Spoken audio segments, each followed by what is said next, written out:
Je suis animateur nature depuis 5 ans. Vacances oblige, le Cygne du Moulin de Lutterbach propose un accueil de loisirs pour les 6-12 ans et Benjamin organise les activités autour du thème des cabanes. Donc cette semaine va être en plusieurs temps parce qu'il y a une découverte sur comment les animaux font des cabanes. Du coup, les enfants vont découvrir un petit peu tout ça, qu'est-ce qu'ils utilisent comme matériaux, etc.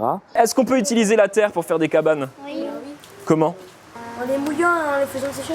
En mouillant la terre, qu'est-ce que ça donne? La boue. Ça fait de la boue. De la boue, et cette boue, qu'est-ce qu'on peut faire? Tu l'étales et ensuite elle sèche. Tu peux l'étaler et puis ensuite elle sèche. Du ciment, quoi. Voilà, on a un peu comme du ciment, tu as raison, on peut appeler ça du torchis aussi, et ça vous pourrez peut-être l'utiliser cette semaine en construisant vos cabanes. Ensuite, les enfants participeront donc à une construction de cabane, donc ils vont essayer d'apprendre, de réutiliser ce qu'ils ont appris. Et dans un dernier temps, ils en profiteront de ces cabanes, ils iront voir un petit peu ailleurs comment ça se passe et tout ça. Donc c'est une thématique un peu large, ludique, qui permet aux enfants de vraiment découvrir ce qu'il y a autour d'eux et de visualiser cette nature et surtout de l'apprécier aussi. C'est pour donner un espèce de contact avec cette nature. Effectivement, aujourd'hui, les espaces urbains s'intensifient et nos liens avec la nature diminuent. Le rôle d'un animateur nature est donc de recréer le contact entre l'homme et la nature, en proposant un certain nombre d'activités. Les activités, elles peuvent se faire au jardin, sur la thématique du jardin au naturel. Comment faire pousser des fleurs et des plantes et des légumes et voire des fruits sans pesticides.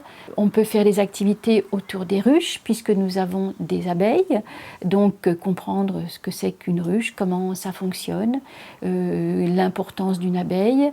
On peut aller sur le terrain au bord des mares ou au bord du cours d'eau, voir toute la petite faune qu'il y a dans les mares. Et puis évidemment, nous avons microscope, loupe, binoculaire, tout un tas de matériel pédagogique pour faire tout un tas d'activités scientifiques.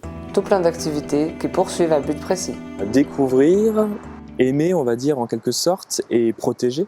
Donc c'est un petit peu les 3 grands aspects aussi de l'éducation à l'environnement. En découvrant, c'est comme ça qu'on aime la nature et c'est après comme ça qu'on va la protéger. C'est les 3 grandes choses que nous on veut apporter aux enfants en faisant notre métier, que ce soit dans le milieu scolaire ou dans le milieu loisir.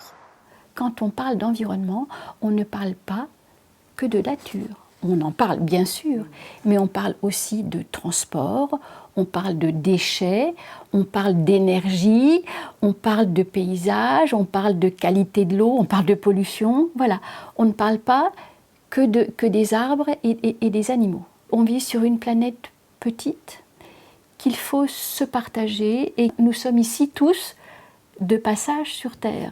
On a hérité la nature de ceux qui nous ont précédés et nous allons la transmettre à nos enfants, à nos petits-enfants et à tous ceux qui suivront.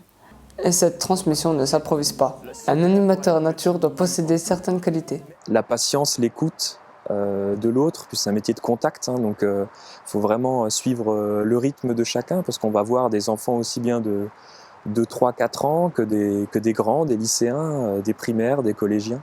Il ne faut pas avoir peur de parler en public. On va parler aussi bien des insectes que des oiseaux, que tout ça.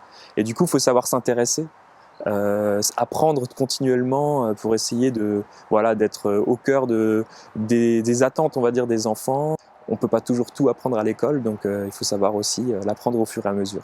Volonté d'aller de l'avant, d'apprendre tout le temps, de transmettre des valeurs qui ne s'achètent pas. Disons que le salaire de base est aux alentours de 1 500 € brut. Et les animateurs ne manquent pas d'éducation. Il faut avoir une double formation pour exercer ce métier. Une formation naturaliste avec un bac plus 2 et puis une formation aussi d'animateur, donc avec un minimum, le diplôme qu'on appelle le BAFA. Éducateur nature, un noble métier qui vise à diffuser des connaissances et des valeurs et à promouvoir des comportements responsables. C'est un métier de passion de toute façon, donc il faut avoir la passion à la fois on va dire du contact avec les enfants et puis aussi la passion de vouloir montrer et protéger ce qui nous entoure. Voilà.